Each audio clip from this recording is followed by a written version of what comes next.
Welcome to the world of Formula One, where speed meets danger, and every race is a dance with death. Today, we're diving into how F1 became known as the world's most dangerous sport. Formula One is the most exciting sport on the planet. F1 is all about pushing the limits of speed, science, and nerves. For the first time, we go green in Hyderabad. Formula One racing into Miami for the first The time. hottest ticket in town. The pinnacle of speed, skill, and glamour. When Formula One began in 1950, it was a sport of raw courage and minimal protection. Drivers raced on circuits that were often just public roads, lined with concrete walls or hay bales.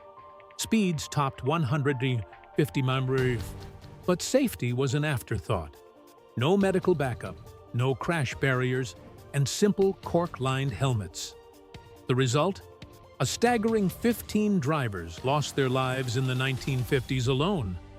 By the 1960s and 70s, some safety measures like mandatory helmets and fireproof suits were introduced, but the death toll remained high. Another 26 drivers perished by the end of the 1970s. F1 was a sport where every race could be your last. The danger of F1 came into sharp focus during the 1994 San Marino Grand Prix at Imola. Ayrton Senna, a three-time world champion and one of the greatest drivers ever, crashed into a concrete wall at 190 miles. Despite wearing a helmet and fireproof clothing, the impact was fatal. Just a day earlier, Roland Ratzenberger had also died in a crash, making it one of the darkest weekends in F1 history. These tragedies forced the sport to rethink its approach to safety. Decades later, the 2014 Japanese Grand Prix showed that danger still lurked. Jules Bianchi crashed into a recovery vehicle in heavy rain, sustaining injuries that led to his death 9 months later. More recently, in 2022, Zhou Guanyu's car flipped over a barrier at the British Grand Prix, landing upside down. Thanks to modern safety features, he walked away unharmed, but the incident underscored F1's ever-present risks. F1's danger isn't just about the cars, it's also about the tracks. Spa-Francorchamps in Belgium, with its high-speed Eau Rouge corner and unpredictable weather, is both legendary and terrifying.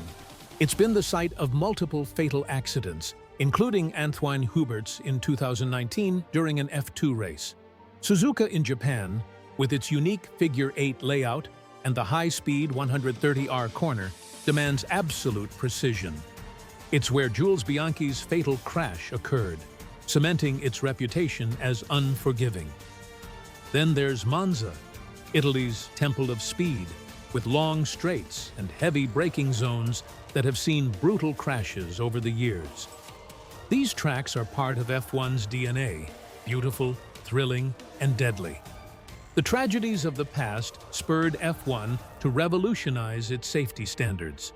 After Senna's death in 1994, the sport introduced grooved tires to reduce cornering speeds, pit lane speed limits, and redesigned circuits with more runoff areas. Carbon fiber chassis replaced aluminum, offering better impact protection. In 2018, the Halo, a titanium bar above the cockpit, was made mandatory. It proved its worth in 2020 when Romain Grosjean's car split in half and burst into flames at the Bahrain Grand Prix. Against all odds, he escaped with minor injuries, crediting the Halo for saving his life. Other innovations like the Hans device to prevent neck injuries and stricter crash tests have made modern F1 cars safer than ever. Fatalities have plummeted, with only 3 deaths in the 2010s compared to 40 in the 1950s to 1970s. Yet, the sport's essence, racing at over 200 mph with G-forces that can cause blackouts, means danger is never far away. Is F1 still the most dangerous sport? Some argue that base jumping, with a death probability of 1 in 2,300, is riskier. Motorbike racing, where riders hit 120 mph with only leather suits for protection, is also deadly. But F1's unique combination of speed, technology, and global spectacle sets it apart. While fatalities have dropped, the sport's nature, drivers racing wheel-to-wheel at 200 mph, inches from concrete walls, keeps it perilous. The chart above shows how F1's death toll has decreased, but incidents like Zhou Guanyu's 2022 crash remind us that safety is relative in a sport this extreme. For F1 drivers, danger is part of the allure. Three-time world champion Niki Lauda, who survived a near-fatal crash in 1976, said, "A lot of people criticize Formula One as an unnecessary risk. But what would life be like if we only did what is necessary?" Ayrton Senna echoed this, saying, "The danger sensation is exciting. The challenge is to find new dangers." These words reveal the mindset of F1 drivers, fearless, relentless, and driven by the thrill of pushing the limits. Formula One's journey from a death-defying spectacle to a safer, yet still thrilling sport is remarkable. Its history of tragedy, from the 40 deaths in its first 3 decades to the modern era's near misses, cements its reputation as the world's most dangerous sport.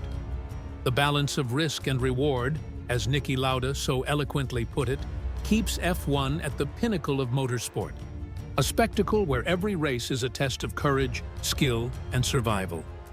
Thank you for watching. If you found this thrilling, don't forget to like, share, and subscribe.